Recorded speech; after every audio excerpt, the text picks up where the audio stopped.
Hello friends, जैसा कि आप सभी जानते हैं कि ये हमारा प्री आंसर राइटिंग इनिशिएटिव चल रहा है, जो कि लगातार 1 महीने तक चलेगा, जिसमें हम पॉलिटी पूरा डिस्कस कर रहे हैं।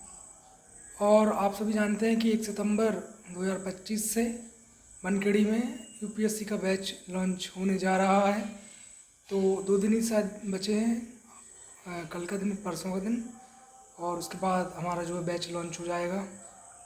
तो आज का बेसिकली जो क्वेश्चन है डिस्कस करने का, that is discuss about the article 13 in detail along with case law. जैसे कि आप जानते हैं कि फंडामेंटल राइट में हमने आर्टिकल 12 कंप्लीट डिस्कस कर लिया है। प्लेलिस्ट पर आप जाइए यूट्यूब पर, तो वीडियो आपको मिलेगा। अब आने वाली 4-5 क्लास फंडामेंटल राइट पर हमारी चलेंगी। आज हम 13 को कंप्लीट करेंगे, देन 14, 15, इस तरीके से चलता रहेगा ये क्रम।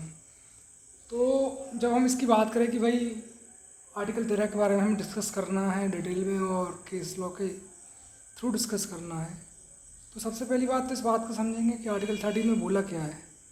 तो आर्टिकल 13 में 2 महत्वपूर्ण बातें बोली हैं। पहली बात तो ये कि जब कॉन्स्टिट्यूशन बना नहीं था, उसके पहले जो भी लॉ थे, जो भी ब्रिटिश गवर्नमेंट ने इनेक्ट किए होंगे, वो लॉ अगर किसी भी फंडामेंटल राइट से, कॉन्स्टिट्यूशन बनने के बाद जो फंडामेंटल राइट गारंटी हुई, उनके साथ अगर उनका मेल नहीं है, उन समस्त लॉ का जो संविधान से पहले बने, और कहीं ना कहीं वो फंडामेंटल राइट को कर्व कर रहे हैं या फंडामेंटल राइट के साथ सिंक्रोनाइज नहीं है, तो वो नल एंड वॉइड होंगे। ये बोलता है एक तो आर्टिकल 13। और वो समस्त लॉ, वो सारे लॉ जो कि संविधान बनने के बाद, कॉन्स्टिट्यूशन बनने के बाद बने हैं, और वो फंडामेंटल राइट को कंट्रवीन करते। कंट्रवीन करना मतलब होता है वायोलेट करना, यानी उनको कहीं ना कहीं फंडामेंटल राइट को कर्व करने की कोशिश की जा रही है, तो वो लॉ भी सारे के सारे क्या हो जाएंगे, वॉइड हो जाएंगे। तो ये है बेसिकली 13 के अंदर। और इसमें जैसे आप देख सकते कि भाई पूरा का, जैसे कि सेक्शन 497 हो गया एडल्ट्री, लेकिन सुप्रीम कोर्ट ने क्या बोला कि भाई ये क्राइम नहीं है। उसी प्रकार सेक्शन 124 के क्या है, उसमें सेडिशन की बात है।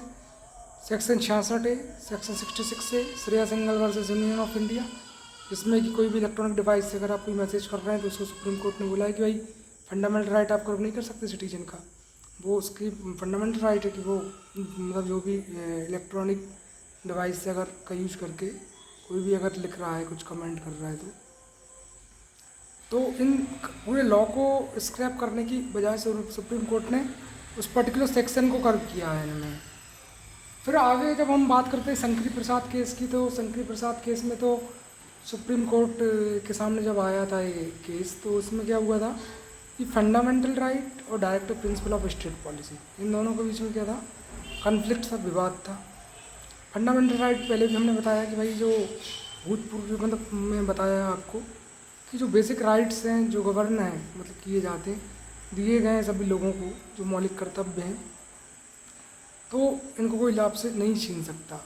ये फंडामेंटल है अपने आप में। उसी प्रकार directive principle of state policy की बात करें तो डीपीएसपी वो सारे प्रोविजन है, जैसे गांधीयन प्रिंसिपल्स भी है उसमें, जिससे कि हम अच्छा गवर्नेंस सेटअप कर पाएँ, लोगों के सोशल वेलफेयर के लिए मेजर ले पाएँ। जैसे गांधी जी का कॉटेज इंडस्ट्री का था, और उन्होंने गांधी जी ने बोला था कि भाई आप विलेज पंचायत को स्ट्रॉन्ग कीजिए और इंटॉक्सिकेंट ड्रिंक्स जो अल्कोहल वगैरह इसको बैन कीजिए, ये सारी बातें, और इंडस्ट्री वगैरह सेटअप करें, गरीबी हटाएं, मतलब ये सारे प्रोविजन उसमें थे।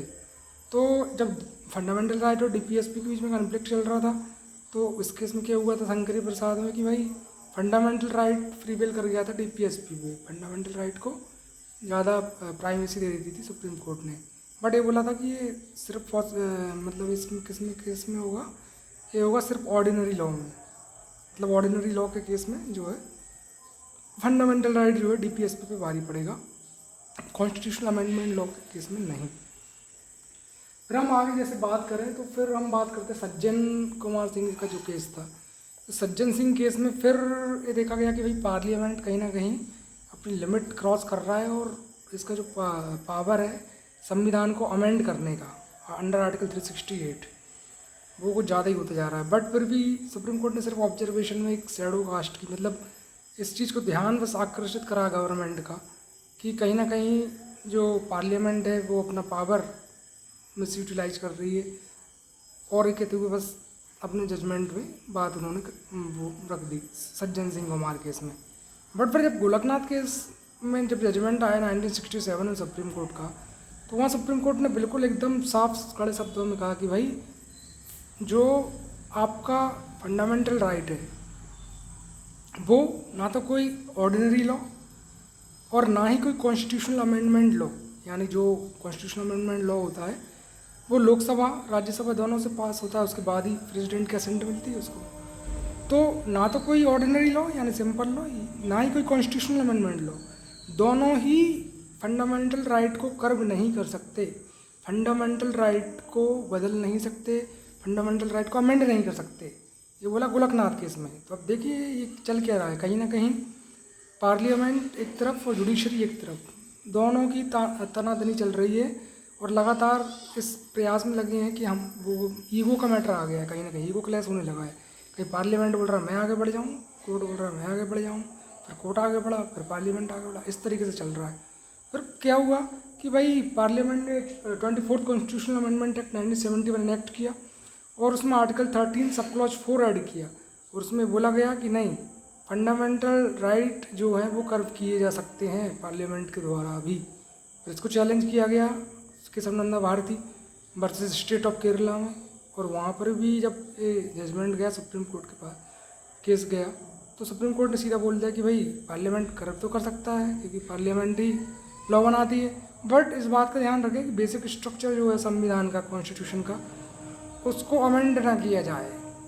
और अब बेसिक स्ट्रक्चर में क्या क्या चीज़ें आएंगी डिसाइड कौन करेगा, ये डिसाइड करेगा सुप्रीम कोर्ट। और उसमें चूँकि ये कॉन्स्टिट्यूशन में मेंशन तो है नहीं है बेसिक स्ट्रक्चर, ये तो एक जुडिशियल इनोवेशन है, तो इसमें कुछ बातें हैं जैसे सुप्रीमेसी है कॉन्स्टिट्यूशन की कि कॉन्स्टिट्यूशन सुप्रीम है, जुडिशरी इंडिपेंडेंट, और फेडरल का हमने पहले बताया कि भाई सेंटर और स्टेट के बीच में पावर का डिवीजन होना चाहिए, विभाजन होना चाहिए। तो वो सारी बातें हैं। फ्री एंड फेयर इलेक्शन की इलेक्शन आप करवा रहे हैं तो उसमें किसी भी तरीके का जो भी है करप्शन ना हो, ट्रांसपेरेंसी मेंटेन हो, अकाउंटेबिलिटी हो। तो ये सारी बातें हमने यहाँ पर देखी हैं कि भाई बेसिक स्ट्रक्चर जो है कॉन्स्टिट्यूशन का वो लेटर और स्पिरिट में प्रिजर्व रहे। तो इस तरीके से हमने पूरा आर्टिकल 13 देखा और सेपरल केस लॉ के हिसाब से देखा। तो कल फिर हम आएंगे आर्टिकल 14 को पूरा देखेंगे, फिर 15 को, तो इस तरीके से हमारा डिस्कशन चलता रहेगा। तो मेरा आप सबसे बस यही अनुरोध है कि ज़्यादा से ज़्यादा इस वीडियो को लाइक करें, शेयर करें, सब्सक्राइब करें। और 1 सितंबर 2025 से मनखेड़ी में बैच लॉन्च होने जा रहा है।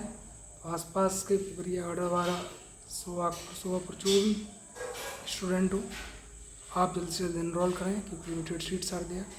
सो थैंक्स अ लॉट। कल फिर हम मिलेंगे आर्टिकल 14 के साथ। Thank you.